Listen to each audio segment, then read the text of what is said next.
जय संतोषी माता। प्यारे भक्तों, माता संतोषी का अगर आप व्रत रख रहे हैं तो यह कथा आपको जरूर सुननी चाहिए। अगर आपके पास यह वीडियो, यह कथा ऐसे ही आ गई है तो यह माता का चमत्कार है। तो इस कथा को सुन करके चैनल को सब्सक्राइब जरूर कर लें और कमेंट भी जय संतोषी माँ का जयकारा जरूर लगाएं।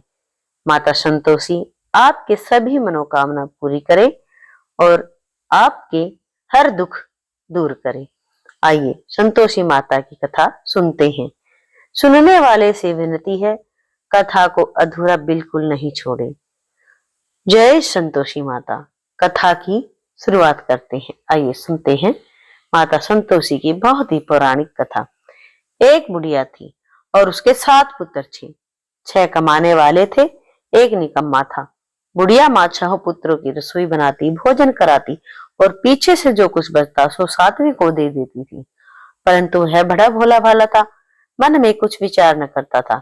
एक दिन अपनी बहू से बोला, देखो मेरी माता का मुझ पर कितना प्यार है। वह बोली, क्यों नहीं, सबका झूठा बचा हुआ तुमको खिलाती है। वह बोला, भला ऐसा भी कहीं हो सकता है? मैं जब तक आंखों से न देखूं मान नहीं सकता। बहू ने हंसकर कहा, तुम देख लोगे तब तो मानोगे। कुछ दिन बाद बड़ा त्योहार आया। घर में 7 प्रकार के भोजन और सुरमा के लड्डू बने। वह जांचने को सिर दर्द का बहाना कर पतला कपड़ा सिर पर ओढ़कर रसोई घर में सो गया और कपड़े में से सब देखता रहा। 6 भाई भोजन करने आई। उसने देखा माँ ने उनके लिए सुंदर सुंदर आसन बिछाए हैं, 7 प्रकार की रसोई परोसी है। वह आग्रह करके जिमाती है। वह देखता रहा। 6 भाई भोजन कर उठे। तब माता ने उनकी झूठी थालियों में से लड्डुओं के टुकड़ों को उठाया और एक लड्डू बनाया। जूठन साफ कर बुढ़िया माँ ने पुकारा, उठो बेटा, 6 भाई भोजन कर गई, अब तू ही बाकी है, उठना, कब खाएगा? वह कहने लगा, माँ मुझे भोजन नहीं करना, मैं परदेश जा रहा हूँ। माता ने कहा, कल जाता हो तो आज ही जा। वह बोला, हाँ हाँ आज ही जा रहा हूँ। यह कहकर वह घर से निकल गया। चलते समय बहू की याद आई। वह गौशाला में कंडे थाप रही थी। वहीं जाकर उससे बोला, दोहा, हम जावे परदेश को, आवेंगे कुछ काल, तुम रहियो संतोष से, धर्म आपनो पाल। वह बोली, जाओ पिया, आनंद से हमरो सोच हटाई, राम भरोसे हम रहे, ईश्वर तुम्हें सहाय। देख निशानी आपनी, देख धरु में धीर, सुधी हमारी मति बिसारियो, रखियो मन गंभीर। वह बोला, मेरे पास तो कुछ नहीं, यह अंगूठी है, सो ले और अपनी कुछ निशानी मुझे दे। वह बोली, मेरे पास क्या है, यह गोबर भरा हाथ। यह कहकर उसकी पीठ में गोबर के हाथ की थाप मार दी। वह चल दिया। चलते चलते दूर देश में पहुंचा। वहां पर एक साहूकार की दुकान थी। वहां जाकर कहने लगा, भाई मुझे नौकरी पर रख लो। साहूकार को जरूरत थी, बोला रह जा। लड़के ने पूछा, तनख्वाह क्या दोगे? साहूकार ने कहा, काम देखकर दाम मिलेंगे। साहूकार की नौकरी मिली। वह सवेरे 7 बजे से रात तक नौकरी बजाने लगा। कुछ दिनों में दुकान का सारा लेन देन, हिसाब किताब, ग्राहकों को माल बेचना, सारा काम करने लगा। साहूकार के 7-8 नौकर थे। वे सब चक्कर खाने लगे कि यह तो बहुत होशियार बन गया है।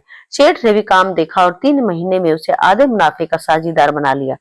वह 12 वर्ष में ही नामी सेठ बन गया और मालिक सारा कारोबार उस पर छोड़कर बाहर चला गया। अब बहू पर क्या बीती सो सुनो। सास ससुर उसे दुख देने लगे। सारी गृहस्थी का काम करके उसे लकड़ी लेने जंगल में भेजते। इस बीच घर की रोटियों के आटे से जो भूसी निकलती, उसकी रोटी बनाकर रख दी जाती और फूटे नारियल के खोपरे में पानी। इस तरह दिन बीतते रहे। एक दिन वह लकड़ी लेने जा रही थी कि रास्ते में बहुत सी स्त्रियां संतोषी माता का व्रत करती दिखाई दी। वह वहां खड़ी होकर कथा सुनकर बोली, बहनों, ये तुम किस देवता का व्रत करती हो और इसके करने से क्या फल मिलता है? इस व्रत के करने की विधि क्या है? यदि तुम अपने इस व्रत का विधान मुझे समझा कर कहोगी तो मैं तुम्हारा एहसान मानूंगी। तब उनमें से एक स्त्री बोली, सुनो, यह संतोषी माता का व्रत है। इसके करने से निर्धनता दरिद्रता का नाश होता है, लक्ष्मी आती है, मन की चिंताएं दूर होती हैं, घर में सुख होने से मन को प्रसन्नता और शांति मिलती है, निपुत्र को पुत्र मिलता है, प्रीतम बाहर गया हो तो जल्दी आवे, कुंवारी कन्या को मनपसंद वर मिले, राज द्वार में बहुत दिनों से मुकदमा चलता हो तो खत्म हो जावे, सब तरह सुख शांति हो, घर में धन जमा हो, पैसा जायदाद का लाभ हो, रोग दूर हो जावे और तथा जो कुछ मन में कामना हो वे सभी संतोषी माता की कृपा से पूरी हो जावे, इसमें कोई संदेह नहीं। वह पूछने लगी, यह व्रत कैसे किया जावे, यह भी बतलाओ तो बड़ी कृपा होगी। स्त्री कहने लगी, 1.25 रुपए का गुड़ चना लेना, इच्छा हो तो 5.25 रुपए का लेना या 11.25 रुपए का भी सहूलियत अनुसार लेना। बिना परेशानी, श्रद्धा और प्रेम से जितना बन सके सवाया लेना। 1.25 रुपए से 5.25 रुपए तथा इससे भी ज्यादा शक्ति और भक्ति अनुसार लें। हर शुक्रवार को निराहार रहे, कथा कहना सुनना, इसके बीच कर्म टूटे नहीं, लगातार नियम पालन करना। सुनने वाला कोई न मिले तो घी का दीपक जला उसके आगे जल के पात्र को रखकर कथा कहना, परंतु नियम न टूटे। जब तक कार्य सिद्ध न हो नियम पालन करना और कार्य सिद्ध हो जाने पर ही व्रत का उद्यापन करना। 3 मास में माता फल पूरा करती है। यदि किसी के खोटे ग्रह हो तो भी माता 1 वर्ष में अवश्य कार्य को सिद्ध करती है। कार्य सिद्ध होने पर ही उद्यापन करना चाहिए, बीच में नहीं। उद्यापन में 2.5 सेर आटे का खाजा तथा इसी परिमाण से खीर तथा चने का साग करना। 8 लड़कों को भोजन कराना। जहां तक मिले देवर जेठ भाई बंधु कुटुंब के लड़के लेना, न मिले तो रिश्तेदारों और पड़ोसियों के लड़के बुलाना, उन्हें भोजन कराना, यथाशक्ति दक्षिणा दे माता का नियम पूरा करना। उस दिन घर में कोई खटाई न खावे। यह सुनकर बुढ़िया के लड़के की बहू चल दी, रास्ते में लकड़ी के बोझ को बेच दिया और उन पैसों से गुड़ चना ले माता के व्रत की तैयारी कर आगे चली और सामने मंदिर देख पूछने लगी, यह मंदिर किसका है? सब कहने लगे, संतोषी माता का मंदिर है। यह सुन माता के मंदिर में जा माता के चरणों में लौटने लगी। दिन होकर विनती करने लगी, माँ मैं निपट मूर्ख हूँ, व्रत के कुछ नियम नहीं जानती, मैं बहुत दुखी हूँ। हे माता जगजननी, मेरा दुख दूर कर, मैं तेरी शरण में हूँ। माता को दया आई। एक शुक्रवार बीता कि दूसरे शुक्रवार को ही इसके पति का पत्र आया और तीसरे को उसका भेजा हुआ पैसा भी आ पहुंचा। यह देख जेठानी मुंह से कोड़ने लगी, इतने दिनों में इतना पैसा आया, इसमें क्या बड़ाई है? लड़के ताने देने लगे। काकी के पास अब पत्र आने लगे, रुपया आने लगा। अब तो काकी की खातिर बढ़ेगी, अब तो काकी बुलाने से भी नहीं बोलेगी। बेचारी सरलता से कहती है, भैया पत्र आवे रुपया आवे तो हम सब के लिए अच्छा है। ऐसा कहकर आंखों में आंसू भरकर संतोषी माता के मंदिर में आ मातेश्वरी के चरणों में गिर कर रोने लगी। माँ मैंने तुमसे पैसा नहीं मांगा, मुझे पैसे से क्या काम है, मुझे तो अपने सुहाग से काम है, मैं तो अपने स्वामी के दर्शन और सेवा मांगती हूँ। तब माता ने प्रसन्न होकर कहा, जा बेटी तेरा स्वामी आएगा। यह सुन खुशी से बावली हो घर में जा काम करने लगी। अब संतोषी माँ विचार करने लगी, इस भोली पुत्री से मैंने कह तो दिया तेरा पति आवेगा, पर आवेगा कहाँ से? वह तो सौपन में भी इसे याद नहीं करता, उसे याद दिलाने मुझे जाना पड़ेगा। इस तरह माता बुढ़िया के बेटे के पास जा सौपन में प्रकट हो कहने लगी, साहूकार के बेटे सोता है या जागता है? वह बोला, माता सोता भी नहीं हूँ जागता भी नहीं हूँ, बीच में ही हूँ, कहो क्या आज्ञा है? माँ कहने लगी, तेरा घर बार कुछ है या नहीं? वह बोला, मेरा सब कुछ है माता, माँ बाप भाई बहन बहू क्या कमी है? माँ बोली, भोले पुत्र तेरी स्त्री घोर कष्ट उठा रही है, माँ बाप उसे दुख दे रहे हैं, वह तेरे लिए तरस रही है, तो उसकी सुधि ले। वह बोला, हाँ माता यह तो मुझे मालूम है, परंतु मैं जाऊं तो जाऊं कैसे? परदेश की बात है, लेन देन का कोई हिसाब नहीं, कोई जाने का रास्ता नजर नहीं आता, कैसे चला जाऊं? माँ कहने लगी, मेरी बात मान, सवेरे नहा धोकर संतोषी माता का नाम ले, घी का दीपक जला, दंडवत कर दुकान पर जा बैठना। देखते देखते तेरा लेन देन हिसाब किताब सब चूक जाएगा, जमा माल बिक जाएगा, सांझ होते होते धन का ढेर लग जाएगा। जब सवेरे बहुत जल्दी उठ उसने लोगों से अपने सपने की बात कही तो वे सब उसकी बात अनसुनी कर दिल्लगी उड़ाने लगे। कहीं सपने भी सच होते हैं। एक बूढ़ा बोला, देख भाई मेरी बात मान, इस प्रकार साथ झूठ करने के बदले देवता ने जैसा कहा है वैसा ही करने में तेरा क्या जाता है? वह बूढ़े की बात मान स्नान कर संतोषी माँ को दंडवत कर घी का दीपक जला दुकान पर जा बैठा। थोड़ी देर में वह क्या देखता है कि देने वाले रुपया लाए, लेने वाले हिसाब लेने लगे। कोठे से भरे सामानों के खरीदार नगद दाम में सौदा लेने लगे। शाम तक धन का ढेर लग गया। माता का चमत्कार देख प्रसन्न हो मन में माता का नाम ले घर ले जाने के वास्ते गहना कपड़ा खरीदने लगा और वहां के काम से निपट वह घर को रवाना हुआ।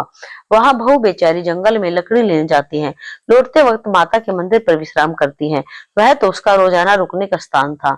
दूर से धूल उड़ती देख वह माता से पूछती है, हे माता, यह धूल कैसे उड़ रही है? माँ कहती है, हे पुत्री, तेरा पति आ रहा है। अब तू ऐसा कर, लकड़ियों के 3 बोझ बना ला। एक नदी किनारे रख, दूसरा मेरे मंदिर पर और तीसरा अपने सिर पर।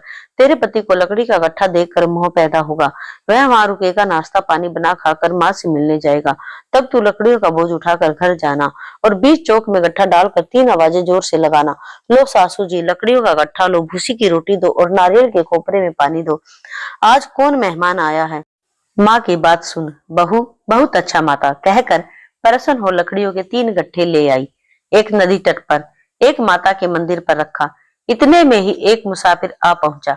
सूखी लकड़ी देख उसकी इच्छा हुई कि अब यहीं विश्राम करे और भोजन बना खाकर गांव जाए। इस प्रकार भोजन बना विश्राम ले वह गांव को गया, सबसे प्रेम से मिला। उसी समय बहू सिर पर लकड़ी का गट्ठा लिए आती है। लकड़ी का भारी बोझ आंगन में डाल जोर से 3 आवाज देती है, लो सासू जी, लकड़ी का गट्ठा लो, भूसी की रोटी दो, नारियल के खोपरे में पानी दो। आज मेहमान कौन आया है? यह सुनकर सास बाहर आ अपने दिए हुए कष्टों को भुलाने हेतु कहती है, बहू ऐसा क्यों कहती है? तेरा मालिक ही तो आया है। आ बैठ, मीठा भात खा, भोजन कर, कपड़े गहने पहन। इतने में आवाज सुन उसका स्वामी बाहर आता है और अंगूठी देख व्याकुल हो माँ से पूछता है, माँ यह कौन है? माँ कहती, बेटा यह तेरी बहू है। आज 12 वर्ष हो गए तू जब से गया है, तब से सारे गांव में जानवर की तरह भटकती फिरती है। काम काज घर का कुछ करती नहीं, 4 समय आकर खा जाती है। अब तुझे देखकर भूसी की रोटी और नारियल के खोपरे में पानी मांगती है। वह लज्जित हो बोला, ठीक है माँ, मैंने इसे भी देखा और तुम्हें भी देखा है। अब मुझे दूसरे घर की ताली दो तो उसमें रहूं। तब माँ बोली, ठीक है बेटा, तेरी जैसी मर्जी, कहकर ताली का गुच्छा पटक दिया। उसने ताली ले दूसरे कमरे में, जो तीसरी मंजिल के ऊपर था, खोलकर सारा सामान जमाया। एक दिन में ही वहां राजा के महल जैसा ठाट बाट बन गया। अब क्या था, वे दोनों सुखपूर्वक रहने लगे। इतने में अगला शुक्रवार आया। बहू ने अपने पति से कहा कि मुझे माता का उद्यापन करना है। पति बोला, बहुत अच्छा, खुशी से करो। वह तुरंत ही उद्यापन की तैयारी करने लगी। जेठ के लड़कों को भोजन के लिए कहने गई। उसने मंजूर किया, परंतु पीछे से जेठानी अपने बच्चों को सिखलाती है, देखो रे, भोजन के समय सब लोग खटाई मांगना, जिससे उसका उद्यापन पूरा न हो सके। लड़के जिमने आए, खीर पेट भरकर खाई, परंतु याद आते ही कहने लगे, हमें कुछ खटाई दो, खीर खाना हमें भाता नहीं, देखकर अरुचि होती है। बहू कहने लगी, खटाई किसी को नहीं दी जाएगी, यह तो संतोषी माता का प्रसाद है। लड़के तुरंत उठ खड़े हुए, बोले, पैसा लाओ। भोली बहू कुछ जानती नहीं थी, सो उन्हें पैसे दे दिए। लड़के उसी समय जा करके इमली ला खाने लगे। यह देखकर बहू पर माता जी ने कोप किया। राजा के दूत उसके पति को पकड़ कर ले गए। जेठ जेठानी मन माने खोटे वचन कहने लगे। लूट लूट कर धन इकट्ठा कर लाया था, सो राजा के दूत पकड़ कर ले गए। अब सब मालूम पड़ जाएगा जब जेल की हवा खाएगा। बहू से यह वचन सहन नहीं हुए। रोती रोती माता के मंदिर में गई। हे माता, तुमने यह क्या किया? हंसाकर अब क्यों रुलाने लगी? माता बोली, पुत्री, तूने उद्यापन करके मेरा व्रत भंग किया है, इतनी जल्दी सब बातें भुला दी। वह कहने लगी, माता, भूली तो नहीं हूँ, न कुछ अपराध किया है, मुझे तो लड़कों ने भूल में डाल दिया, मैंने भूल से उन्हें पैसे दे दिए, मुझे क्षमा कर दो माँ। माँ बोली, ऐसी भी कहीं भूल होती है? वह बोली, माँ मुझे माफ कर दो, मैं फिर तुम्हारा उद्यापन करूंगी। माँ बोली, अब भूल मत करना। वह बोली, अब भूल न होगी माँ, अब बतलाओ वह कैसे आएंगे? तब माँ बोली, जा पुत्री, तेरा पति तुझे रास्ते में ही आता मिलेगा। वह घर को चली। राह में पति आता मिला। उसने पूछा, तुम कहाँ गए थे? तब वह कहने लगा, इतना धन कमाया था, उसका टैक्स राजा ने मांगा था, वह भरने गया था। वह प्रसन्न हो बोली, भला हुआ, अब घर चलो। कुछ दिन बाद फिर शुक्रवार आया। वह बोली, मुझे माता का उद्यापन करना है। पति ने कहा, करो। वह फिर जेठ के लड़कों से भोजन को कहने गई। जेठानी ने 1-2 बातें सुनाई और लड़कों को सिखा दिया कि तुम पहले ही खटाई मांगना। लड़के कहने लगे, हमें खीर खाना नहीं भाता, जी बिगड़ता है, कुछ खटाई खाने को देना। वह बोली, खटाई खाने को नहीं मिलेगी, आना हो तो आओ। वह ब्राह्मणों के लड़के ला भोजन कराने लगी। यथाशक्ति दक्षिणा की जगह 1-1 फल उन्हें दिया। इससे संतोषी माता प्रसन्न हुई। माता की कृपा होते ही 9वें मास उसको चंद्रमा के समान सुंदर पुत्र प्राप्त हुआ। पुत्र को लेकर प्रतिदिन माता जी के मंदिर में जाने लगी। माँ ने सोचा कि ये रोज आती है, आज क्यों न मैं ही इसके घर चलूं, इसका आसरा देखूं तो सही। यह विचार कर माता ने भयानक रूप बनाया। बूढ़ और चने से सना मुख, ऊपर से सूंड के समान होठ, उस पर मक्खियां बिन में ना रही। दहलीज में पांव रखते ही उसकी सास चिल्लाई, देखो रे, कोई चुड़ैल डाकिन चली आ रही है, लड़कों इसे भगाओ, नहीं तो किसी को खा जाएगी। लड़के डरने लगे और चिल्ला चिल्लाकर खिड़की बंद करने लगे। बहू रोशनदान में से देख रही थी। प्रसन्नता से पगली होकर चिल्लाने लगी, आज मेरी माताजी मेरे घर आई हैं। यह कहकर बच्चे को दूध पिलाने से हटाती है। इतने में सास का क्रोध फूट पड़ा। बोली, डांट इसे देखकर कैसी उतावली हुई है, जो बच्चे को पटक दिया। इतने में माँ के प्रताप से जहां देखो वहीं लड़के ही लड़के नजर आने लगे। वह बोली, माँ जी, मैं जिनका व्रत करती हूँ यह वही संतोषी माता है। इतना कहकर झट से सारे घर के किवाड़ खोल देती है। सबने माता के चरण पकड़ लिए और विनती कर कहने लगे, हे माता, हम मूर्ख हैं, हम अज्ञानी हैं, पापी हैं। तुम्हारे व्रत की विधि हम नहीं जानते। तुम्हारा व्रत भंग कर हमने बहुत बड़ा अपराध किया है। हे माता, आप हमारा अपराध क्षमा करो। इस प्रकार माता प्रसन्न हुई। माता ने बहू को जैसा फल दिया वैसा सबको दे, जो पढ़े उसके मनोरथ पूर्ण हो। बोलो संतोषी माता की जय, संतोषी माता की जय।